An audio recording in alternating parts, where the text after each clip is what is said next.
Part first थी, मतलब classification of meristem part first, उसका सेकंड पार्ट है ये। लास्ट वीडियोज में हमने 2 बेस के ऊपर जो मेरिस्टेम है उसको तो क्लासीफाई कर लिया था। पहला था हमारा उसके अंदर उत्पत्ति और विकास, और सेकंड था हमारा पादप के अंदर वो किस प्रकार से मिलते हैं, कहाँ मिलते हैं। तीसरा जो है वो आपके सामने इसके अंदर आया जा रहा है विभाजन के तल के आधार पर, मतलब किस तरीके से जो विभाज्योतक है वो वृद्धि करता है, उसके आधार पर जो है विभाजन, मतलब हम विभाज्योतक को क्लासीफाई करेंगे यहाँ पे। तो पहला जो है वो है हमारे पास फाइल मेरिस्टेम या पट्टी विभाज्योतक। ध्यान रखना स्टूडेंट्स, ऐसे जो विभाज्योतक होंगे वो हमेशा एक ही तल में विभाजन करेंगे। अब एक ही तल की अगर बात की जाती है तो इसको हम बोलेंगे यहाँ पे अपनतिक विभाजन, और अपनतिक विभाजन यहाँ पे ये ऐसा हो सकता है या ये इस वे में हो सकता है। ध्यान रखना इस बात का कि ये केवल एक सिंगल प्लेन में विभाजन करेंगे और बिल्कुल प्लेनर विभाजन करेंगे, तो ऐसे विभाज्योतकों को हम क्या कहेंगे, पट्टी विभाज्योतक कहेंगे, जिससे एक सिंगल लेयर का फॉर्मेशन होता है। इसका एग्जाम्पल हमारे पास है वल्लकुट व मज्जा की कोशिकाएं। मतलब जब आप आगे डायग्राम देखेंगे तो बीच में आपको ऐसे बिल्कुल ये ऐसी लेयर देखने को मिलेगी, तो बिल्कुल एक सिंगल लेयर आपको देखने को मिलती है। तो एक सिंगल लेयर बन रही है, दैट मीन्स वो एक ही लेयर बनेगी, इसलिए इसको हमने क्या बोल दिया, पट्टी विभाज्योतक। पट्टी का फॉर्मेशन होगा यहाँ पे, बिल्कुल एक लेयर का। क्लियर बात यहाँ पे। इसके बाद हम बात करते हैं यहाँ पे सेकेंड टाइप की। तो सेकेंड टाइप हमारे पास आता है यहाँ पे पट्टी का विभाज्योतक, और पट्टी का विभाज्योतक की अगर बात की जाती है तो ये 2 तल में विभाजन करेंगे, मतलब ये इस तरीके से भी विभाजित करेंगे और ये इस तरीके से भी विभाजित करेंगे। और इस तरीके से जब विभाजन होगा तो इसके अंदर एक बिल्कुल बड़ी पट्टिका का फॉर्मेशन होगा, मतलब ऐसी इस तरीके की एक प्लेट बनेगी चौड़ी पट्टिका। इसी वजह से इस विभाज्योतक का नाम हमने यहाँ पे क्या रख दिया, पट्टी का विभाज्योतक रख दिया है। और इसका एग्जाम्पल हमारे पास है पत्तियों का फलक। जब आपने वो फर्स्ट वीडियो देखी होगी तो उसके अंदर ये डायग्राम आपने देखा होगा, तो ये बिल्कुल फलक कैसा है, बिल्कुल चौड़ा है ना, बिल्कुल फैला हुआ। तो इसी तरीके से ये भी बिल्कुल फैली हुई पट्टिकाओं का फॉर्मेशन होगा, इसलिए इसका नाम हमने यहाँ पे क्या रख दिया, पट्टी का विभाज्योतक।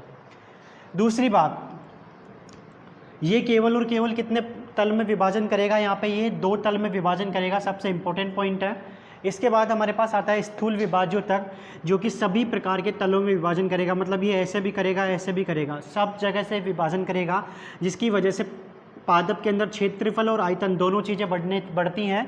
और इसका एग्जाम्पल हमारे पास है भ्रूण व भ्रूणपोष, क्योंकि भ्रूण और भ्रूणपोष ऐसी संरचनाएँ होती हैं जिनको हर जगह और हर प्लेन में डिवीज़न करने की ज़रूरत रहती है। क्लियर बात है यहाँ पे। तो इस तरीके से हमने क्या देखा कि विभाजन के तल के आधार पर विभाज्योतक जो है वो 3 प्रकार के होते हैं, पट्टी का विभाज्योतक और स्थूल विभाज्योतक। क्लियर बात है यहाँ पे, तो इसको नोट कर लीजिए आप एक बार।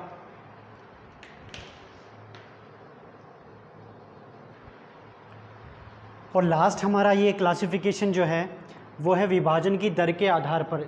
स्टूडेंट्स, सबसे ज़्यादा इम्पोर्टेंट जो है ये क्लासिफिकेशन है और सबसे ज़्यादा टिपिकल भी ये है, लेकिन आप इसको एक बार समझेंगे तो ये बहुत इजी वे में आप इसको समझ पाएंगे। तो हम सबसे पहले बात करते हैं विभाजन की दर के आधार पर।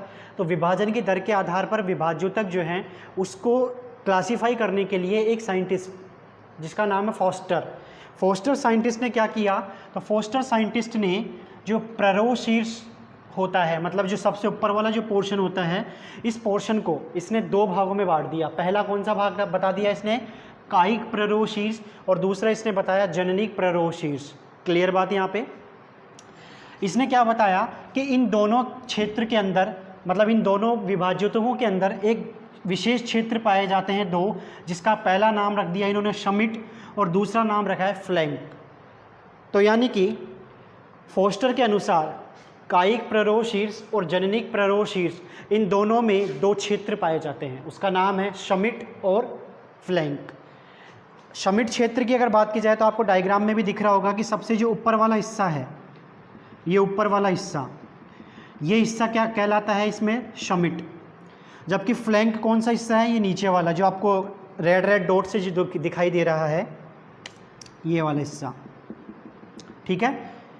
और साइड में जो आपको ये निकले हुए दिखाई दे रहे हैं, ये हैं लीफ प्राइमोडिया, मतलब प्रारंभिक पत्तियाँ।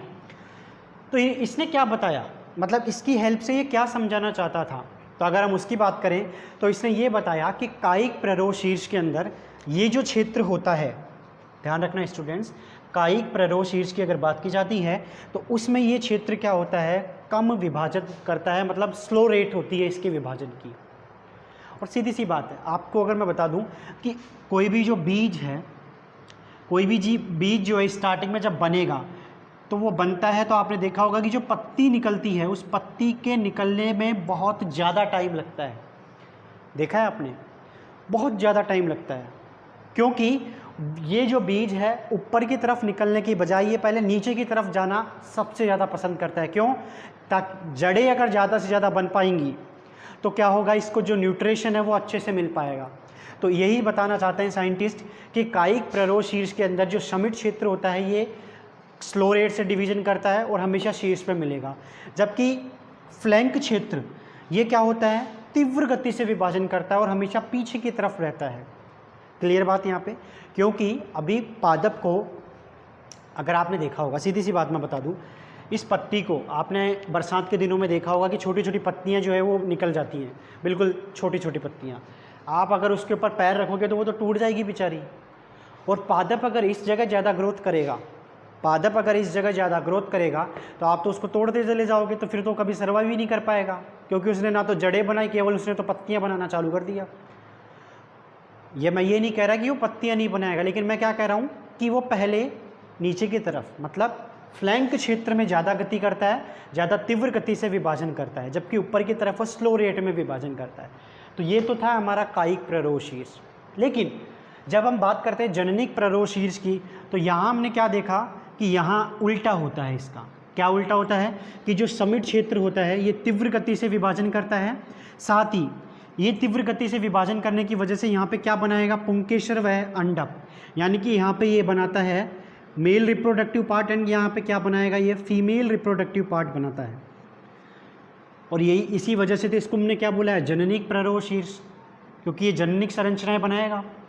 और अगर इनमें तीव्र गति से विभाजन नहीं होंगे तो यहाँ पे रिप्रोडक्शन की जो प्रोसेस है वो नहीं हो पाएगी। दैट मीन्स यहाँ पे ना तो मेल पार्ट न बन पाएगा, ना ही फीमेल पार्ट का फॉर्मेशन हो पाएगा। लेकिन यहाँ पे अगर हम बात करें फ्लैंक एरिया की, तो फ्लैंक एरिया जो है यहाँ पे स्लो रेट से डिवीजन करता है, और स्लो रेट से डिवीजन करने की वजह से यहाँ पे केवल एसेसरी पार्ट्स जो कि हमारे बाह्य दल और दल होते हैं उन्हीं का फॉर्मेशन हो पाता है। क्लियर बात यहाँ पे? तो फोस्टर साइंटिस्ट ने जननिक प्ररोह शीर्ष और कायिक प्ररोह शीर्ष को दो क्षेत्र में बांटकर डिवीजन की जो रेट है उससे इसको एक्सप्लेन किया है। क्योंकि डिवीजन की रेट से एक्सप्लेन करने का सीधा सा रीज़न है कि अगर हम कायिक की बात करेंगे तो कायिक जो है वो थोड़ा सा कम स्पीड से डिवीजन करेगा, जबकि जो जननिक वाला हिस्सा है वो थोड़ा ज़्यादा गति से डिवीजन करता है। तो फोस्टर साइंटिस्ट ने यही बताया था। और इसी के साथ हमारा जो क्लासिफिकेशन ऑफ मेरिस्टेम है ये कंप्लीट होता है। इसके अंदर हमने क्या देखा, वापस मैं एक बार आपको रिकॉल करवा देता हूँ। सबसे पहला जो हमारा आधार था वो था हमारा यहाँ पे उत्पत्ति व विकास के आधार पर। इस आधार पर हमने विभाज्योतकों को 3 भागों में बांटा था, प्राक विभाज्योतक, प्राथमिक विभाज्योतक और द्वितीयक विभाज्योतक। सेकंड था हमारा स्थिति के आधार पर, सबसे ऊपर की तरफ जो मिलेगा उसको हम बोलेंगे शीर्षस्थ विभाज्योतक, बीच में जो मिलेगा उसको हम बोलेंगे अंतर्वेशी, और साइडों में जो मिलेगा उसको हम बोलेंगे पार्श्वीय। तीसरा हमारे पास आता है इसके बाद में प्लेन के आधार पर, विभाजन तल के आधार पर, तो वो है पट्टी विभाज्योतक, पट्टिका विभाज्योतक और स्थूल विभाज्योतक, मास मेरिस्टेम। फोर्थ टाइप की अगर बात की जाती है तो फोर्थ टाइप अभी हम जस्ट पढ़ रहे हैं। इसके अंदर हमने क्या देखा कि फोस्टर ने प्ररोह शीर्ष को 2 क्षेत्रों में बांटा, कायिक प्ररोह शीर्ष और जननिक प्ररोह शीर्ष, और ये बताया कि इनके अंदर 2 विशेष क्षेत्र पाए जाते हैं जिनमें विभाजन की जो दर होती है वो अलग अलग होती है, और उन क्षेत्रों का नाम रखा। तो पहला क्षेत्र था हमारा समिट और दूसरा है यहाँ पे फ्लैंक। कायिक प्ररोह क्षेत्र के अंदर समिट धीरे विभाजन करता है और फ्लैंक तेज गति से, जबकि जननिक के अंदर जो समिट क्षेत्र होता है वो तीव्र गति से विभाजन करेगा, जबकि फ्लैंक जो है वो स्लो रेट से विभाजन करता है। क्लियर बात है यहाँ पे? तो इसी के साथ हमारा क्लासिफिकेशन ऑफ मेरिस्टेम जो है वो कंप्लीट होता है। मैं उम्मीद करता हूँ ये वीडियो आपको अच्छा लगा होगा। फिर भी कोई डाउट रहता है तो आप कमेंट बॉक्स में ज़रूर पूछें। Thank you very much. और हाँ, चैनल को सब्सक्राइब और वीडियो को शेयर करना ना भूलें।